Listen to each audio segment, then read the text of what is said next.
আসসালামু আলাইকুম নমস্কাৰ মই শাহিদ আপুনি চাই আছে দা ইউনিক অসমীয়া আজিৰ এইটো ভিডিঅ'ত মই আপোনালোকৰ সৈতে আলোচনা কৰিম জিঅ'গ্ৰাফি আসাম জিঅ'গ্ৰাফিৰ বিষয়ে আৰু আসাম জিঅ'গ্ৰাফিৰ এইটো হ'ব থাৰ্ড ভিডিঅ' অৰ্থাৎ থাৰ্ড সেশন ইয়াৰ আগতো অসম জিঅ'গ্ৰাফি বা অসমৰ ভূগোলৰ ওপৰত দুটা সেশন লোৱা হৈছে আপোনালোকে সেই দুটা সেশন চোৱা নাই তেতিয়াহ'লে এইটো ভিডিঅ'ৰ ডেসক্ৰিপশন বক্সত আসাম জিঅ'গ্ৰাফি বা অসমৰ ভূগোলৰ যি প্লেলিষ্ট সেটো পাই যাব তাতে গৈ গোটেই ভিডিঅ' কেইটা চাব পাৰে লগতে ডেসক্ৰিপশন বক্সত আপোনালোকে অসমৰ ইতিহাস অসমীয়া সাহিত্যৰ ওপৰতো প্ৰশ্ন কুৱেশ্যন আনসাৰ পাব সেইকেইটাও চাই ল'ব কাৰণ মই অসমীয়া সাহিত্য অসমৰ ভূগোল অসমৰ ইতিহাস এইবিলাকৰ ওপৰত এটাকে সেশন লৈ আছো আপোনালোকে প্ৰত্যেকটো সেশনত 20টাকে কুৱেশ্যন আলোচনা কৰোঁ সেইকেইটা যদি এতিয়ালৈকে আপোনালোকে চোৱা নাই এইটো ভিডিঅ' চোৱাৰ পিছত আপোনালোকে সেইকেইটা ভিডিঅ' চাই ল'ব পাৰিব আৰু আজিৰ এইটো সেশনত মই আসাম জিঅ'গ্ৰাফিৰ থাৰ্ড ভিডিঅ' অৰ্থাৎ থাৰ্ড সেশনত 20টামান কুৱেশ্যন আলোচনা কৰিম গতিকে ভিডিঅ'ৰ মাজলৈ সবিশেষ আগবাঢ়ি যোৱাৰ আগতে মই আপোনালোকক অনুৰোধ জনাম যদি আপোনালোকে এতিয়ালৈকে মোৰ চেনেলটো ছাবস্ক্ৰাইব কৰা নাই তেতিয়াহ'লে এতিয়াই মোৰ চেনেলটো ছাবস্ক্ৰাইব কৰি বেল আইকনটো প্ৰেছ কৰি দিব যাতে মই আগলৈ এনেকুৱা ধৰণৰ ভিডিঅ' আপলোড কৰাৰ লগে লগে আপোনালোকে নটিফিকেশ্যন পাই যায় আৰু সৰ্বপ্ৰথমে মোৰ চেনেলৰ ভিডিঅ'বিলাক আপোনালোকে চাব পাৰে গতিকে আহক কোনো সময় নষ্ট নকৰাকৈ আজিৰ ভিডিঅ'টো আমি আৰম্ভ কৰোঁ প্ৰথমটো কুৱেশ্যন আজিৰ সেশনৰ প্ৰথমটো question where does the Barak river originate অৰ্থাৎ বৰাক যি নদী আছে অসমত সেই বৰাক নদী ক'ৰ পৰা অৰিজিনেট হৈছে বৰাক নদীৰ উৎপত্তি ক'ৰ পৰা হৈছে ইয়াতে কেইবাটাও পাহাৰৰ নাম দিছে কোনটো পাহাৰৰ পৰা বৰাক নদীৰ উৎপত্তি হৈছে কত দি আছে বৰাইল পাহাৰ খত দি আছে নকা পাহাৰ গত দি আছে নামচাং ঘত দি আছে ৰেংমা ইয়াৰে শুদ্ধ উত্তৰটো হ'ব নাগা হিলছ এই নাগা পাহাৰৰ পৰা যি বৰাক নদী সেই বৰাক নদীৰ উৎপত্তি হৈছে Question number 2 hall what is the name of the largest river island in the world পৃথিৱীৰ ভিতৰ সকলোতকৈ ডাঙৰ অৰ্থাৎ সৰ্ববৃহৎ যি নদীদ্বীপ এই সৰ্ববৃহৎ নদীদ্বীপখনৰ নাম ক'ব লাগে এইটো একেবাৰে ইজি প্ৰশ্ন আপোনালোকে আশা কৰোঁ এইটো প্ৰশ্নৰ উত্তৰ জানে সো এইটো প্ৰশ্নৰ উত্তৰ আপোনালোকক নিদিও আপোনালোকে কমেন্ট বক্সত জনাবচোন যে পৃথিৱীৰ সৰ্ববৃহৎ নদীদ্বীপখনৰ নাম কি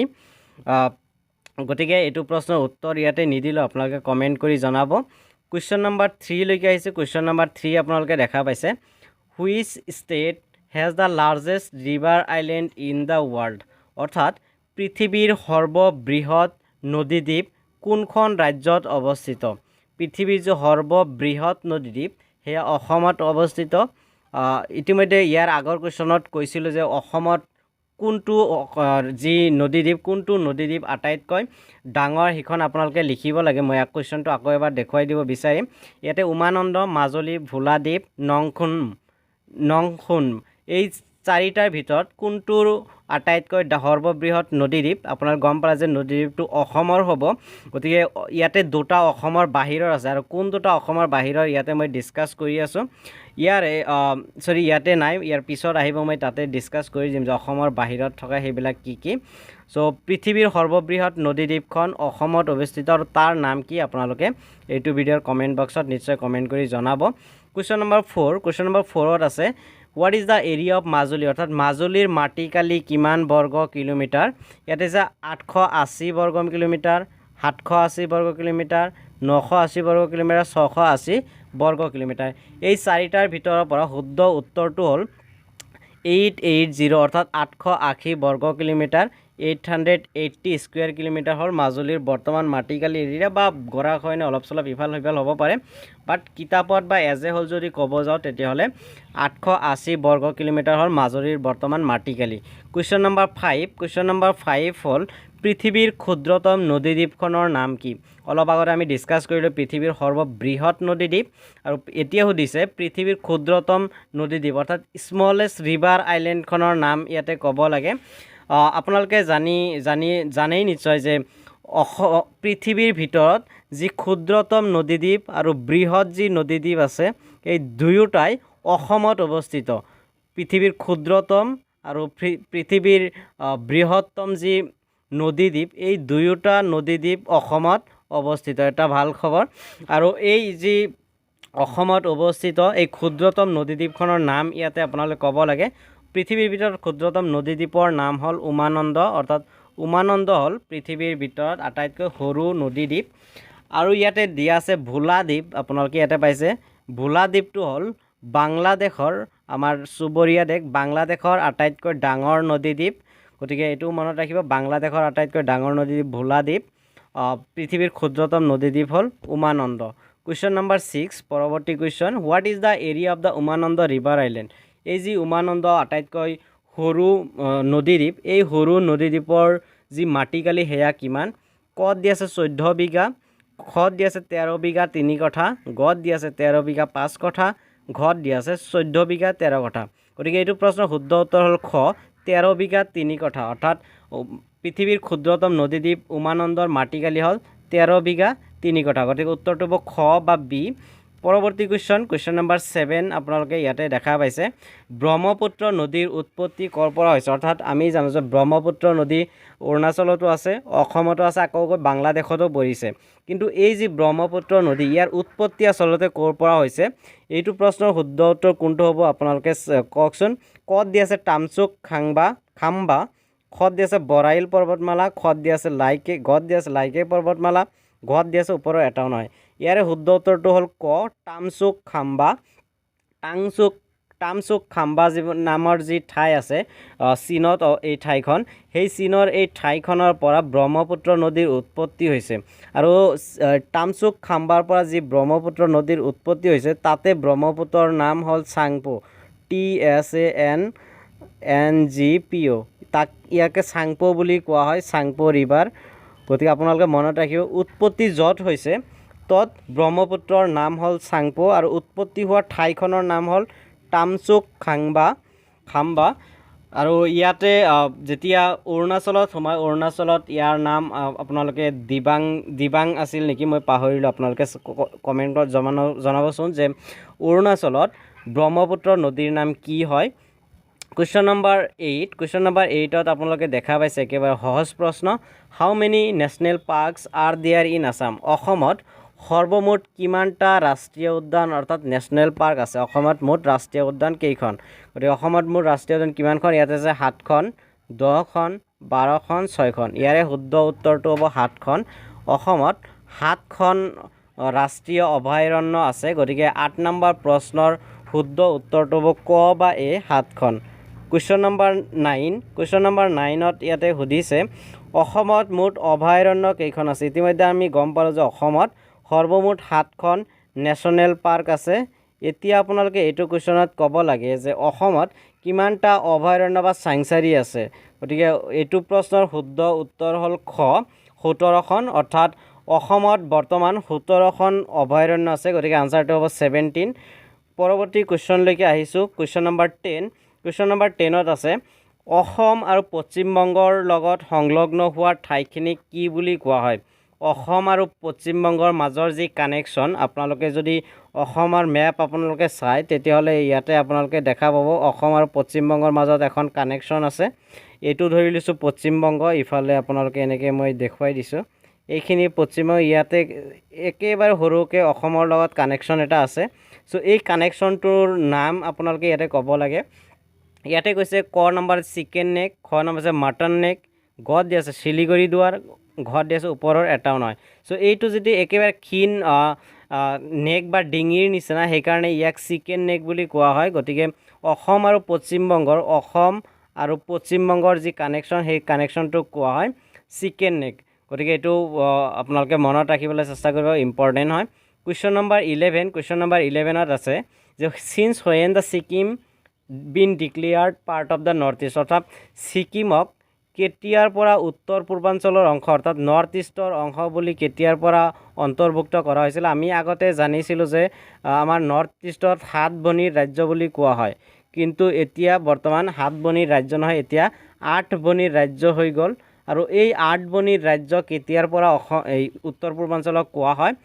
সেয়া আপোনালোকে এইটো কুৱেশ্যনত ক'ব লাগে আৰু তাৰ উত্তৰ হ'ল 2002 চন অৰ্থাৎ 2002 চনৰ পৰা ছিকিমক উত্তৰ পূৰ্বাঞ্চলৰ অংশ বুলি ঘোষণা কৰা হৈছিল গতিকে শুদ্ধ উত্তৰ হ'ব 2002 কুৱেশ্যন নম্বৰ 12 আপোনালোকে দেখা পাইছে যে the natural geography of Assam can be divided into how many categories গতিকে অসমৰ যি প্ৰাকৃতিক ভূগোল বা প্ৰাকৃতিক অঞ্চল সেই অঞ্চলবিলাকক কেইটা ভাগত ভাগ কৰিব পাৰি ইয়াতে সেই ভাগ কেইটাৰ সংখ্যা ইয়াতে লিখিব দিছে কত দি আছে 5টা খত দি আছে 3টা, গত দি আছে 2টা, ঘত দি আছে 4টা। ইয়াৰে শুদ্ধ উত্তৰটো হ'ল 3টা, অৰ্থাৎ অসমৰ যি প্ৰাকৃতিক ভূগোল ইয়াক 3টা ভাগত ভাগ কৰা হয়। ইয়াৰে প্ৰথমটো ভাগ আপোনালোকে নিশ্চয় জানে, সেয়া হ'ল ব্ৰহ্মপুত্ৰ উপত্যকা। দ্বিতীয়টো হ'ল আপোনালোকৰ বৰাক উপত্যকা, আৰু তৃতীয়টো হ'ল পাৰ্বত্য অঞ্চল। গতিকে এইটো মনত ৰাখিব যে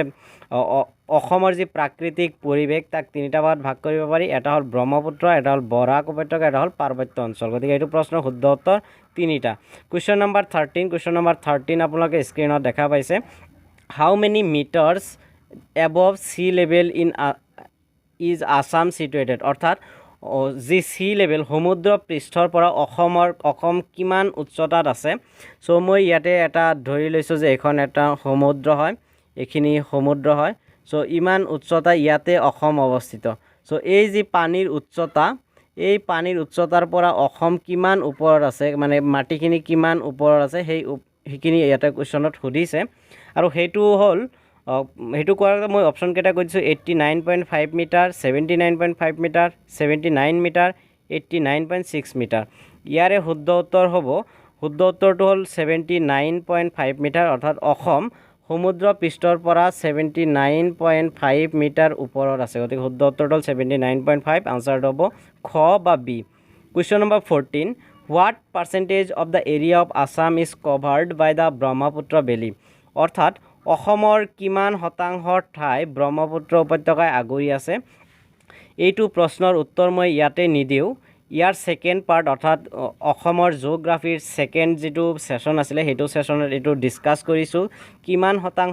অসমৰ কিমান শতাংশ ঠাই ব্ৰহ্মপুত্ৰ উপত্যকাই আগুৰি আছে, সেইটো ছেশ্যন চালে আপোনালোকে গম পাব। আৰু যিসকলে সেইটো ছেশ্যন চাইছে তেওঁলোকে এইটো ভিডিঅ'ৰ কমেণ্ট বক্সত জনাওকচোন এইটো প্ৰশ্নৰ উত্তৰ কিমান হ'ব। গতিকে প্ৰশ্ন 14 স্কিপ কৰিলোঁ।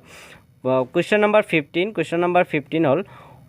What is the name of the largest district of Assam, অৰ্থাৎ অসমৰ সৰ্ববৃহৎ জিলাখনৰ নাম ক'ব লাগে।